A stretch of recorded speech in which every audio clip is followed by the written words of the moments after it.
Hey guys, welcome back to my channel. I'm Teresa. This is Lost My Thread. Today I'm going to be sharing with you how I went from my 1970s themed dress to a bit of a more everyday wearable version, and also giving a full review of the M7969.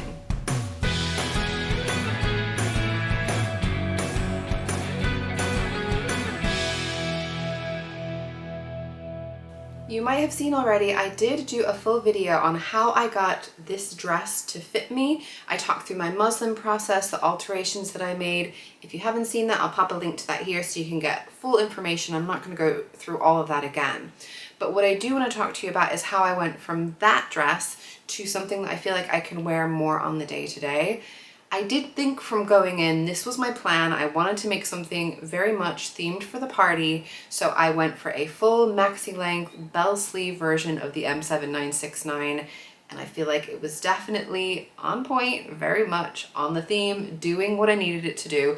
As fun as it was to wear that dress though, I didn't feel like I was going to have a whole lot of opportunities to wear that outside of the party, and I didn't want to make something just for the party. I wanted something that I could wear in the day-to-day.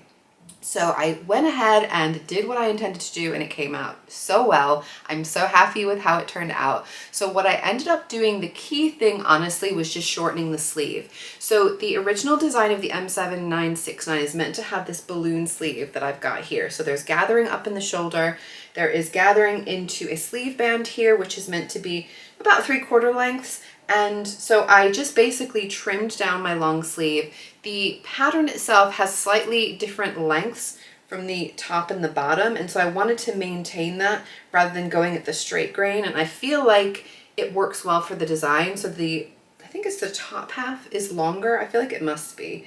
It's a bit awkward because my arms, no, it's the bottom. It's the bottom that's longer. It's because I'm sitting and I'm not having my arm straight. So the bottom of the sleeve is a little bit longer than this top part, which I think is a really cute shape. I think that's a really nice design detail of this. And so I stuck with that, and I basically just copied the sleeve onto my long sleeve, and I love these sleeves. This was the main reason I wanted to make this pattern, to be honest. The sleeves are just amazing, and they're every bit as wonderful as I had hoped. The other thing that I did is I shortened it from a maxi to a midi. I felt like maxi, I love a maxi dress, but it felt a little bit formal in this fabric, and it didn't feel like something I would be feeling comfortable wearing, you know, off to a picnic or off to the supermarket. I mean, I'd wear it, but I wouldn't feel as much like it suited me and like it made a whole lot of sense for those kinds of things. I also felt like making a midi length made more sense with the sleeve. I feel like the proportions of it all fit really well together as I've altered it. And to me, it also just felt very much more like my dress. It felt like my style, the kind of thing that I would be interested in. If I saw it hanging in a shop, I would be very much more curious about it in the style that I've made it. So I'm really glad that I did that. The other thing that I did was just with my neckline here, I felt like I was really happy with it for the party and where it was hitting, but to be a little bit more day-to-day, I chose to add a little bit of an extra closure just to bring this crossover section up a tiny bit. And I ended up following a tutorial that Sandeep of Sister Mintaka put on her Instagram. She did an Instagram stories about how she did this, so I'll pop a link to that below, and I'll pop in some pictures that you can see. But basically, I inserted a button into the top section, and the bottom section that crosses under, I made a loop with elastic.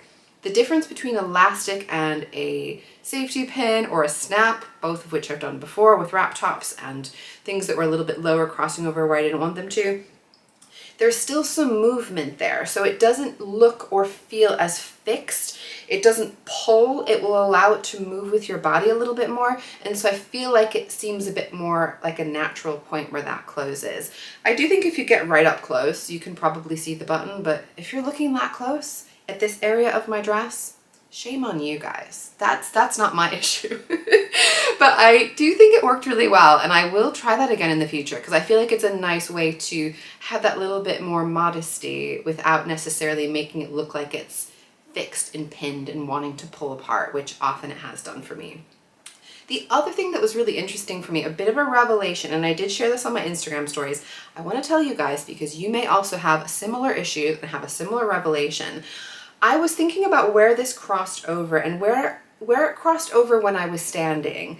it was perfect. It wasn't too revealing. It felt great. And then when I sat down, it was definitely a bit lower cut than I was expecting it to be and how I thought it should have been. It was a little bit confusing. And so I decided to do a little experiment, and I measured from my shoulder point to the fullest part of my bust when I was standing, and it was 12 inches. And then I measured it when I was sitting, and it was only 11 inches, which means the fullest part of my bust is an inch higher when I'm sitting, which means the neckline is going to be sitting an inch lower than where I wanted it to be. Add to that, my whole torso will get a bit squashed, compressed when I'm sitting. So I think even my cleavage moves up a little bit more. So everything just looks a lot more revealing when I'm sitting down than when I'm trying it on and checking the fit when I'm standing in front of a mirror. So what I'm going to be doing from now on, and I did when I was picking where this wanted to pin shut, is I'm going to be trying stuff on sitting and looking where the neckline sits sitting and use that as a gauge. And then if it's a little bit higher up when I'm standing, I'm totally fine with that. And this doesn't look like it's too high. It doesn't look like it's, you know, right up against my neck or anything, but it's just that little bit extra coverage when I'm sitting down that I feel a bit more comfortable with. So those were the changes that I made to make this dress a little bit more every day. But I do want to talk to you about how I found this pattern and the issues that I had with it, and why I'm kind of swearing myself off of Big Four for the most part, at least for now. I'm not saying, you know, never say never, but it reminded me why I have gone indie these days. Because this is my first proper pattern review, I wanted to figure out what I thought was important to talk about, and I've made a list of 11 questions that I'm going to go through to make sure that I cover the things that I think are useful to know and things I would like to know when someone else makes a pattern. So I'm going to go through those one by one. To start with, the first question that I'm always curious to know about other people is, why did you make the pattern? So what drew me to this pattern? So I will say big plus point is that it was a free pattern. So if you sign up for the Minerva, so you create a Minerva account on minerva.com, a sewing website in the UK, you get a free download for this pattern. That was a big bonus. Also, I have seen a ton of really incredible, beautiful versions on Instagram. It's a very popular sewing pattern, and I totally get why.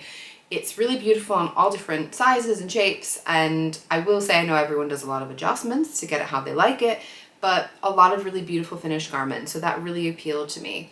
The other thing I think that swung it of why I decided to make it now rather than just leaving it in my queue for ages is that I knew that I wanted to go to this party for the peace and love theme, 1970s theme, and I felt like this would work for that. I wasn't wrong. It was definitely a good choice, and those were the key things that made me want to make this pattern. Number two, what fabric did I use? So I did already mention this. This is a viscose fabric designed by the fabric godmother. It's called Joni, and I got this from Guthrie and Ghani. Number three, did I make the size based on my body measurements, or did I size up or down? So I did size down a size. If I looked at just my body measurements, I would have put me in the size large, but I know most people have said that they size down, so I sized down to a size medium. I did also do some additional alterations, but I will say, generally speaking, this thing is massive. So I sized down one size. I could have happily sized down two sizes.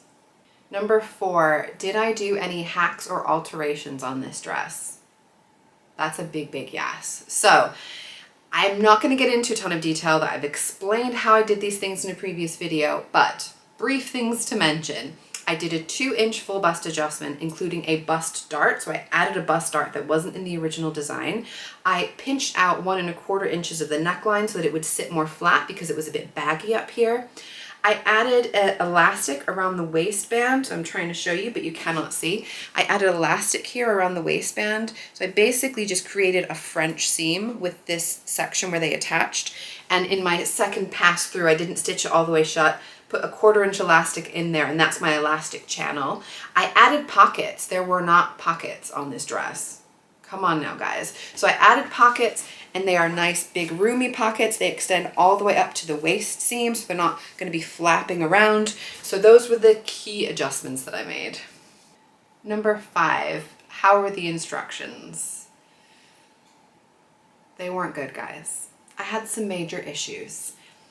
It is interesting because I have not sewn with a big 4 pattern in such a long time. Like so many of us, I started out with big 4 because that was pretty much my only option apart from self-drafting. I started sewing over 20 years ago. All these indie patterns came along a lot more recently than that. Once I sewed with my first indie pattern, I pretty much wrote off the big 4 because I felt like this is what I've been looking for all these years. Why am I, scratching my brain, banging my head against a wall, feeling completely lost with my big 4 patterns when there's another way? And I didn't think I was going to sew with any more big 4 patterns, if I'm honest with you guys. I probably haven't bought a big 4 pattern for a good 10 years or something like that. And then I saw this dress, which was so popular and everyone was making it and it looked so good. And I thought, maybe I need to give the big 4 another chance. Maybe they've come on. Maybe they're different from how I remember it. It was not different from how I remembered it, guys. There are things I think that are better with the big 4 pattern instructions. I think they're more clear and more detailed in general. But the issue I've always had is the inconsistency. There is such because they're not written by the same person. You have an independent pattern designer, they write the instructions or they hire someone to write the instructions. Big 4, different person for every pattern and you just don't know what you're gonna get. I had 2 major issues. So one was the way they were using the term gathers or gathering. So there are some gathers on this dress. These sleeves are gathered into the band here and there's some gathers up on the shoulder seam. What they said in the instructions, where you're supposed to be putting in your gathering stitches, so basically a basting stitch, the longest stitch on your sewing machine, they wrote it as gather between these dots. But gathering, from my understanding, from everywhere else I've seen it, is when you pull those basting stitches, you pull those gathering stitches to whatever width you want it to be. So when they were talking about that, they were saying to adjust your gathering. But I can tell you, when I was a beginner sewer and they said to gather between these things, in my mind, I would think, okay, so I put my basting stitches and then what am I gathering to adjust them to? Look, I know what I needed to do, so I just got on and did it, but I'm thinking from a beginner because I remember what it was like. Okay, that's one thing, relatively minor thing. The one that I think was a bit of a bigger, I feel like maybe they didn't understand what they were trying to do or they just weren't really thinking about it very much, was this binding here. So there's a bias binding, or let's just say there's a binding that's supposed to go all the way around the neckline and down into the waist seam. They tell you to cut the fabric out on the bias binding. Perfect, makes sense for a neckline. They then also tell you to cut out some fusible interfacing on the grain. And when you fuse that to your fabric that's cut on the bias, your fabric is no longer bias binding. It could have just been cut on the grain. There's no point cutting them both. Once something is adhered to that grain, it's not going to have any stretch or give, which is what you're supposed to get with the bias binding. So I had a whole back and forth. Do I cut them both on grain? Do I cut them both on the bias? In the end, I decided to cut them both on the bias so I'd have a little bit of mobility. It worked out okay for me.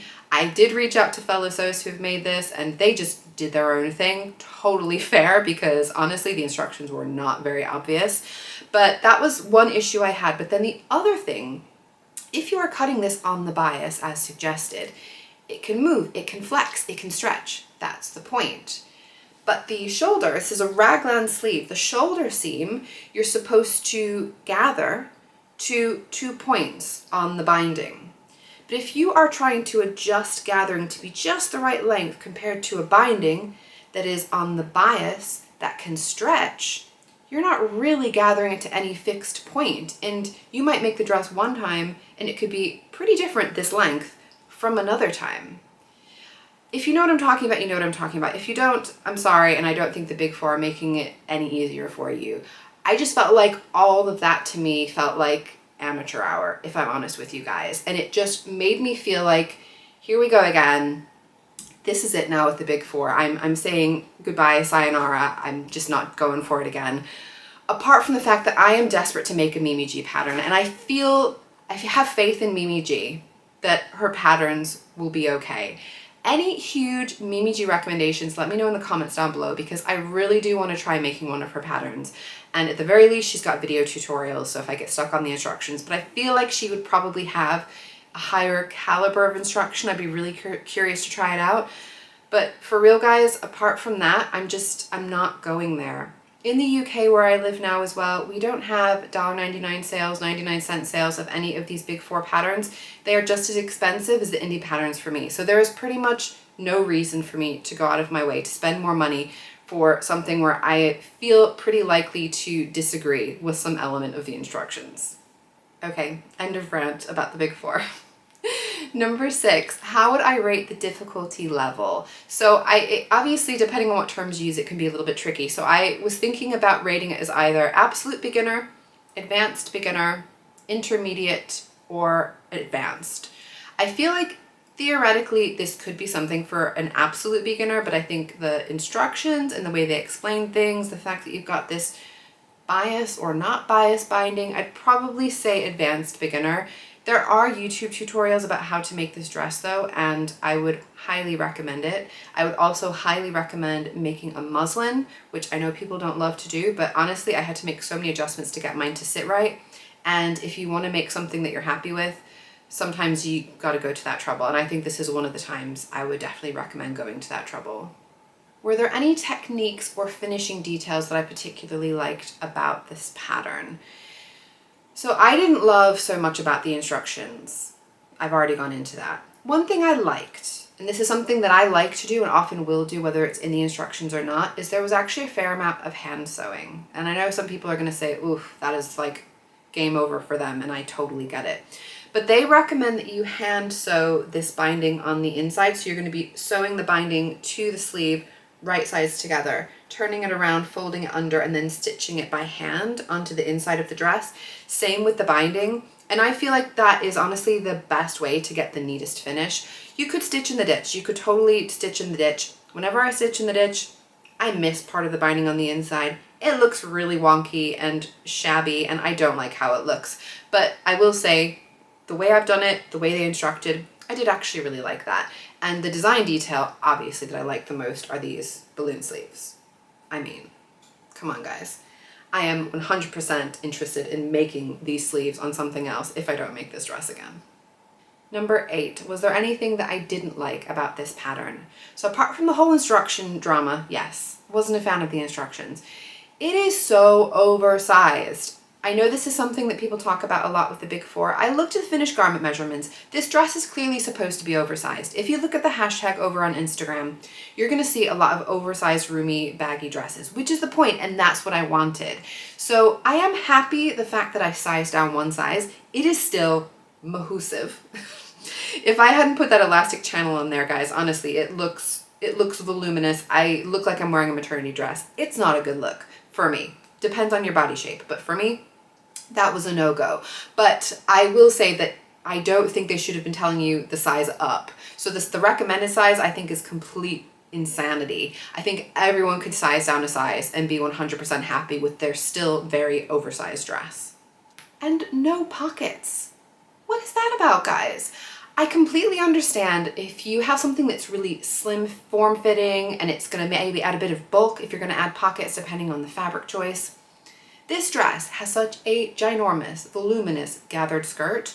You never are gonna see those pockets. There is gonna be no sign of them peeking out, bulking out because the dress is so huge. So definitely no pockets is just a thumbs down most of the time, and definitely with this dress.